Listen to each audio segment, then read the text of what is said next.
Hey mate, how's it going? The whole tech market is talking about this. ChatGPT.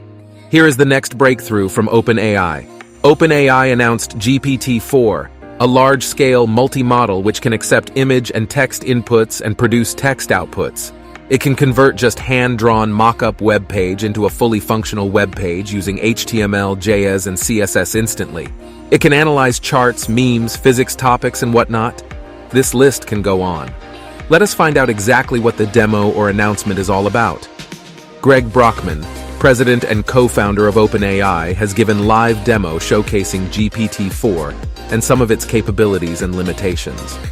During the demo, he has given a large text in the OpenAI playground and asked to summarize by giving additional instructions like, every word starts with letter G or A.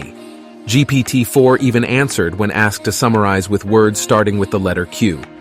Next, he asked GPT-4 to write code for a Discord chatbot with some set of requirements.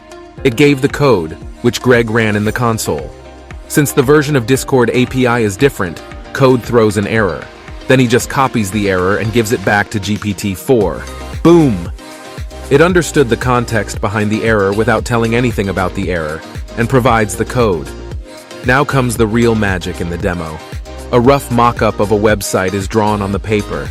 A photo of it is taken and sent to GPT-4. Then he asked to produce a website.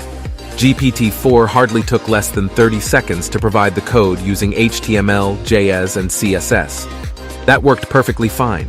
OpenAI listed many companies that are working on the applications leveraging GPT-4. These include Duolingo, Morgan Stanley, Government of Iceland, and many more. Let us hear from the Greg himself.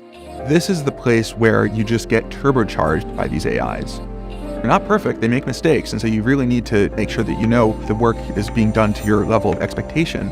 But I think that it is fundamentally about amplifying what every person is able to do. Embrace for the AI models coming along. Thanks for watching. Thumbs if you liked it. Subs if you are looking for more.